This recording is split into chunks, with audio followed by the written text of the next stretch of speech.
Indian semiconductor market 2030 तक 9 लाख करोड़ की हो सकती है। अभी के लिए इस सेक्टर में dominance Taiwan, south Korea, Japan, China और यूएस की दिखती है और पूरी दुनिया में 60% से ज्यादा सेमीकंडक्टर ताइवान प्रोड्यूस करता है और नियरली 90% सबसे एडवांस चिप ताइवान से आती है। और जैसे 2020 में कोविड हिट करता है, सेमीकंडक्टर की शॉर्टेज पूरी दुनिया देखती है और इंडिया पे इसका एक मेन इंपैक्ट आता है और उसके बाद से सेमीकंडक्टर इंडस्ट्री इंडिया के अंदर लगातार बूम करने लगती है। जिस भी कंपनी के पीछे सेमीकंडक्टर या कोई भी कंपनी सेमीकंडक्टर का छोटा सा भी पार्ट बनाती है, वो कंपनी लगातार हाई वैल्यूएशन पे ट्रेड करने लगती है। तो आज बात करेंगे इंडियन सेमीकंडक्टर मार्केट के अंदर कौन कौन से शेयर अवेलेबल है। मेरा नाम है अभिषेक उपाध्याय, आप देख रहे हो ग्रो विद अभी। शुरू करते हैं वीडियो। तो सबसे पहली कंपनी है MIC इलेक्ट्रॉनिक्स। ये कंपनी बनी थी 1988 के अंदर और MIC लिमिटेड बिजनेस करती है LED प्रोडक्ट्स में, मेडिकल एंड अदर अप्लायंसेस में और ऑटोमोबाइल्स में। MIC इलेक्ट्रॉनिक एक ISO सर्टिफाइड कंपनी है जो कि डिजाइन, डेवलप, मैन्युफैक्चरिंग करती है LED video display, high and electronic और टेलीकम्युनिकेशन इक्विपमेंट में। इस कंपनी की स्पेशलाइजेशन है railway signal system and LED display production के अंदर। MIC इलेक्ट्रॉनिक की क्लाइंटेल की बात करें तो IRCTC, SBI, RBI, L&T, भारतीय डायनेमिक, NPCIL, कोल इंडिया और काफी सारी ऐसी कंपनीज आपको इनके पोर्टफोलियो में दिख जाएगी। अगर इस कंपनी के ऑर्डर बुक की बात करें तो जुलाई 15, 2025 में इसको 2 ईयर का एनुअल मेंटेनेंस कॉन्ट्रैक्ट मिला था 13 लाख करोड़ के आसपास का, विजयवाड़वा रेलवे जोन के अंदर, साउथ सेंट्रल रेलवे का। और इस कंपनी के मार्केट कैप की बात करें तो 952 करोड़ के आसपास का मार्केट कैप है और स्टॉक का PE 99.4 के आसपास है। ये कंपनी माइक्रो कैप कैटेगरी की कंपनी है, मतलब एक्सट्रीमली हाई रिस्क वाली कंपनी है। ये कंपनी इतनी ज्यादा पॉपुलर सिर्फ इस वजह से हुई थी क्योंकि इनके ओवरऑल बिजनेस का 4% एक सेमीकंडक्टर प्रोसेस से आता था जिसको माइक्रो प्रोसेस कहा जाता है। अब वो जो 4% रेवेन्यू ये जनरेट कर रही थी, इस वजह से जो इस कंपनी की वैल्यूएशंस होती हैं वो all of the sudden spike कर जाती हैं। अगर मैं इसके पी आपको दिखाऊं तो आप देख करके हैरान हो जाओगे कि पागलपन चल रहा था इस कंपनी में।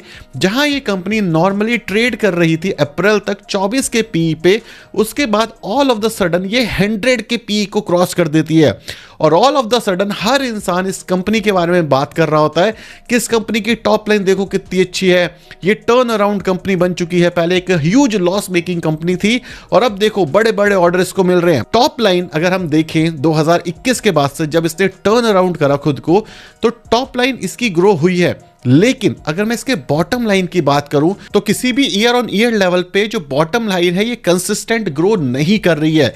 इवन अगर आप क्वार्टर ऑन क्वार्टर के रिजल्ट्स देखोगे तो ऑलमोस्ट ना के बराबर के इनके प्रॉफिट है। और शेयर होल्डिंग पैटर्न के अंदर आप देख सकते हो प्रमोटर के बाद सबसे ज्यादा होल्डिंग है पब्लिक की, मतलब यहां पे जो पब्लिक है उसको बढ़ाया गया है, ना कोई FII है और ना ही कोई DII है।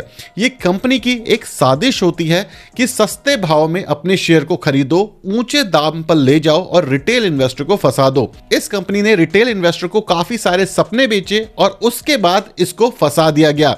तो ऐसी कंपनी से सेमीकंडक्टर सेगमेंट में कोसों दूर रहना है, क्योंकि पहली चीज तो ये माइक्रो कैप कंपनी है और यहां पे एक्चुअली सेमीकंडक्टर से रिलेटेड नहीं हो रहा कुछ भी। ये प्योरली प्रॉक्सी प्ले है और बहुत ही कम रेवेन्यू इनका सेमीकंडक्टर से आ रहा है और बिजनेस में कोई भी खास ग्रोथ नहीं दिख रही और पूरी तरीके से ये गवर्नमेंट प्रोजेक्ट्स के ऊपर डिपेंडेंट है, जहां पे अगर गवर्नमेंट कोई भी पेमेंट देने में डिले करती है, इस कंपनी के रेवेन्यूज पूरी तरीके से खत्म हो जाएंगे। इसीलिए इनकंसिस्टेंट हमें इसके नेट प्रॉफिट दिख रहे हैं और मोस्ट प्रोबेबली ये हाईएस्ट रिस्क वाला स्टॉक होने वाला है, तो इससे जितना दूर हो सके उतना दूर रहना चाहिए। ये वाली जो कंपनी है जो सेमीकंडक्टर में काफी पॉपुलर है, एक्चुअली में रिटेल इन्वेस्टर को यहां बेवकूफ बनाया गया। तो MIC इलेक्ट्रॉनिक जो कि सेमीकंडक्टर की वजह से इतने हाई वैल्यूएशन के ऊपर ट्रेड कर रही थी, अगर आप इसके बिजनेस सेगमेंट को देखोगे तो ये ओवर डाइवर्सिफाई है, मतलब अलग अलग बिजनेस के अंदर ये अपने हाथ पैर मार रहे हैं। एक्चुअली कोई गेम प्लान है ही नहीं इनके पास, तो ये बिजनेस काफी हाई रिस्क होगा। क्या मैं कोई बाइंग और सेलिंग रिकमेंडेशन दे रहा हूं? नहीं, ना कोई बाइंग और सेलिंग रिकमेंडेशन है। मेरा पॉइंट ऑफ व्यू क्या है मैं आपको बता रहा हूं कि इससे दूर रहना चाहिए। बाकी अपनी एनालिसिस करना या फिर किसी एक्सपर्ट से पूछ के इन्वेस्ट करना या बेचना इस स्टॉक के अंदर, बट ये बहुत रिस्की है, ये मैं आपको ओपनली बता रहा हूं। अगली सेमीकंडक्टर कंपनी जो कि रिटेल इन्वेस्टर के बीच में काफी पॉपुलर है, ये है इज्मो। ये वर्ल्ड लीडर है ऑटोमोटिव इंटरैक्टिव मार्केट सॉल्यूशन के अंदर। अगर आप देखें तो ये ऑफर करती है high tech automotive e retailing solution North America, Europe और एशिया के अंदर। अगर इस कंपनी के बिजनेस डिवीजन की बात की जाए तो इज्मो स्टूडियो से 36% का रेवेन्यू आता है, इज्मो कार से इसके अंदर 31% का रेवेन्यू आता है, फ्रॉग डेटा से 32% का रेवेन्यू आता है, जो कि AI driven analytics solution platform है जो कि ऑटो डीलर के लिए इन्होंने बनाया हुआ है। अगर हम ज्योग्राफिकल मिक्स देखें तो नॉर्थ अमेरिका से 73% रेवेन्यू आता है, यूरोप से 17% और इंडिया से 10% के आसपास। और इनका जो क्लाइंटेल है यहाँ पे नाम काफी ज्यादा बढ़िया है, जैसे Sony, PlayStation, Ford, AVIS, Toyota, Honda, Nissan, Microsoft, Renault, Europcar, Fiat, ऐसे इनके पास बहुत सारे ब्रांड हैं। अगर इस कंपनी के मार्केट कैप की बात करें तो 1000 करोड़ के आसपास का मार्केट कैप है, मतलब ये भी माइक्रो कैप कंपनी है, मतलब एक्सट्रीमली हाई रिस्क की कंपनी है। स्टॉक का ROCE 7.98 और ROE 7.03 के आसपास। अगर हम इसके PE की बात करें तो यहां पर भी आपको सेम चीज देखने को मिलेगी कि ये कंपनी ऑलमोस्ट ट्रेड करती है 9-10 के PE पे। फिर ऑल ऑफ द सडन ये कंपनी अनाउंस करती है कि मैं सेमीकंडक्टर के अंदर अपने एक्सपोजर बढ़ा रही हूं। उसके बाद जो वैल्यूएशंस हैं वो आप देख सकते हो स्काई हाई हो गए। अगर हम इसके क्वार्टरली रिजल्ट्स की बात करें तो टॉप लाइन ऑलमोस्ट कांस्टेंट है, बॉटम लाइन में भी ऐसा कुछ नहीं दिख रहा। ईयर ऑन ईयर रेवेन्यूज की बात करें तो ईयर ऑन ईयर रेवेन्यूज में एक डिसेंट ग्रोथ देखने को मिलती है हमें। ऑपरेटिंग प्रॉफिट मार्जिन भी हेल्दी है, लेकिन जो बॉटम लाइन है इसकी ग्रोथ इनकंसिस्टेंट है। अब इस कंपनी के प्रोमोटर कहते हैं कि जो इनका सेमीकंडक्टर वाला बिजनेस है उसके अंदर ये बहुत सारी इन्वेस्टमेंट करेंगे, जिससे इनके जो रेवेन्यूज आते हैं सेमीकंडक्टर से वो लगातार बढ़ सकते हैं। एज ऑफ नाउ इनके ओवरऑल रेवेन्यू का जो सेमीकंडक्टर से आता है वो 1 से 2% के आसपास है, मतलब कंपनी के अंदर सिर्फ सेमीकंडक्टर का सेगमेंट ऐड हुआ है, अभी काफी सारा काम करना बाकी है। अगर आप ये सोच रहे हो कि सेमीकंडक्टर प्योर प्ले है इस कंपनी के साथ, तो एक्चुअली आप गलत हो। ये कंपनी ऑटोमोबाइल वाली कंपनी है जो कि सॉफ्टवेयर सॉल्यूशन प्रोवाइड करती है। सेकंड सबसे बड़ा रिस्क इसके साथ आता है नॉर्थ अमेरिका के अंदर ओवर एक्सपोजर। अगर आप देखोगे 71% इनका रेवेन्यू नॉर्थ अमेरिका से आता है, और ट्रंप जो कि 500% टैरिफ लगाने वाला है, जिससे हमारी ऑटोमोबाइल एंसिलरी वाली जो कंपनी है उसको एक मेजर हिट देखने को मिल सकता है।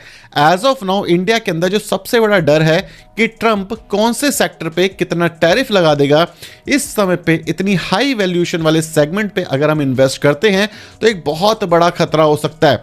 तो अगर आप एक सेमीकंडक्टर बूम के ऊपर बेट करना चाहते हो तो ये कंपनी जो कि रिटेल इन्वेस्टर के बीच में काफी फेमस है, काफी लोगों ने बात किया है, एक्चुअली ये प्योर प्ले है भी नहीं सेमीकंडक्टर के लिए। और इसी के साथ साथ जो रिस्क है वो काफी ज्यादा हाई हो जाता है। तो वैल्यूएशन पर्सपेक्टिव से भी ये काफी हाई वैल्यूएशन के ऊपर ट्रेड कर रहा है। सो अगर आपने यहाँ पे इन्वेस्ट करा है या करने की सोच रहे हो तो आपको डबल चेक जरूर करना चाहिए। और सेमीकंडक्टर से जो रेवेन्यू आ रहा है एज ऑफ नाउ उसके अंदर कोई ड्रास्टिक चेंज देखने को नहीं मिल रहा। तो सेमीकंडक्टर प्ले के लिए ये कंपनी कुछ अच्छी दिख नहीं रही है, और नॉर्थ अमेरिका में इतना एक्सपोजर होने की वजह से इस कंपनी में एक मेजर करेक्शन आने के हाई चांसेस बढ़ जाते हैं।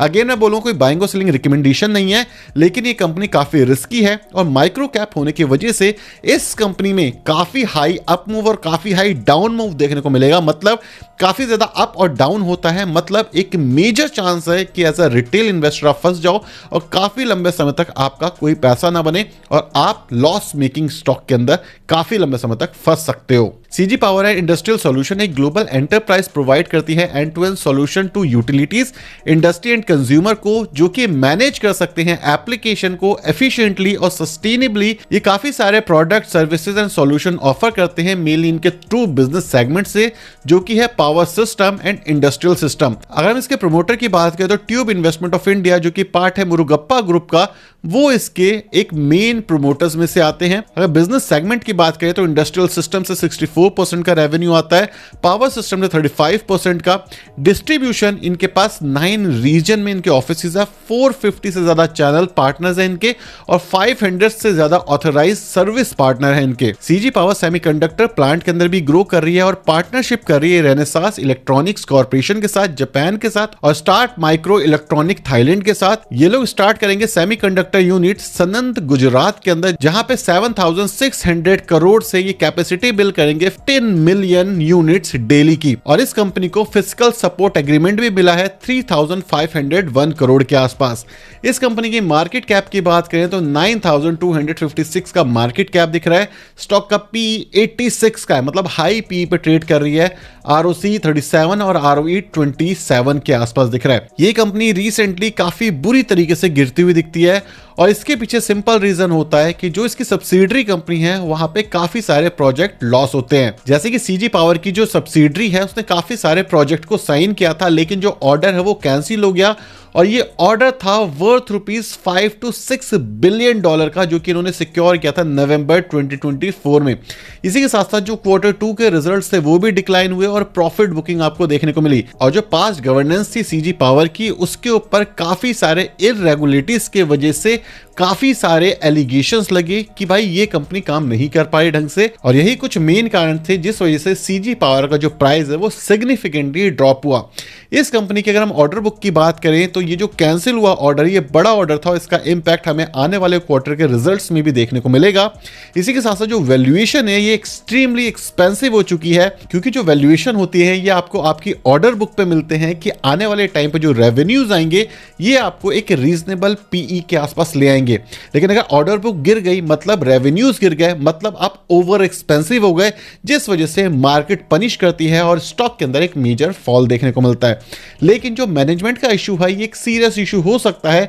जैसे जैसे यहाँ पे और क्लैरिटी आएगी मैं आपके लिए एक डेडिकेटेड वीडियो बना दूंगा। अगर आपको अभी तक वीडियो पसंद आई तो प्लीज वीडियो को लाइक और चैनल को सब्सक्राइब कर देना, ताकि आपको रियल डेटा बेस्ड एनालिसिस मिल पाए, ना कि कोई फेक प्रॉमिस, राइट। तो अभी तक आपको देख के समझ आ गया हो कि जो इंडिया के अंदर सेमीकंडक्टर कंपनीज हैं वो इतनी ज्यादा अच्छी नहीं है, या प्योर प्ले नहीं है, या फिर जो वैल्यूएशंस हैं वो काफी ज्यादा हाई हैं। लेकिन यहाँ पे अगर मैं आपको एक ETF बताऊं जो कि अच्छी सेमीकंडक्टर कंपनीज को होल्ड करती है, और इसी के साथ साथ सेमीकंडक्टर में जो ग्लोबल प्लेयर हैं वो सारी कंपनीज उस एक सिंगल ETF में होल्ड करती है, सो कैसा रहेगा। अगर हम SOXX ETF की बात करें तो लास्ट एक साल में 51% से ज्यादा इसने ग्रोथ दिखाई है अपने पोर्टफोलियो के अंदर। अगर मैं यहाँ पे आपको होल्डिंग दिखाऊं तो यहाँ पे आपको दुनिया की बेस्ट कंपनीज मिलेंगी, जैसे माइक्रो टेक्नोलॉजीज, एनवीडिया जो कि दुनिया की सबसे बड़ी चिप मैन्युफैक्चरिंग कंपनी है, आपको AMD देखने को मिलेगा, अप्लाइड मटेरियल देखने को मिलेगा, ब्रॉडकॉम देखने को मिलेगा, और आप देख सकते हो यहाँ पे सारी आपको सेमीकंडक्टर की लीडर कंपनीज देखने को मिलेगी।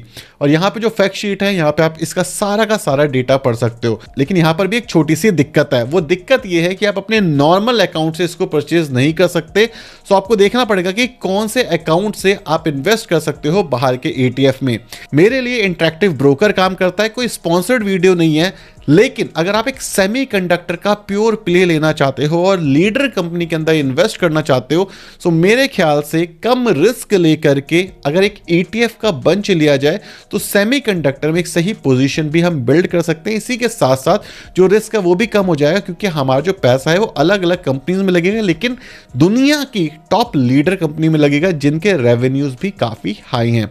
तो आई होप आपको ये वीडियो पसंद आई होगी, मेरा ऑनेस्ट ओपिनियन पसंद आया होगा, और जो मैं कर रहा हूं वो मैंने आपके साथ शेयर किया है। कोई भी बाइंग और सेलिंग रिकमेंडेशन नहीं है मेरी साइड से। इन्वेस्ट करने से पहले अपने एडवाइजर से सलाह जरूर लेना। Thank you so much for watching this video. Signing off.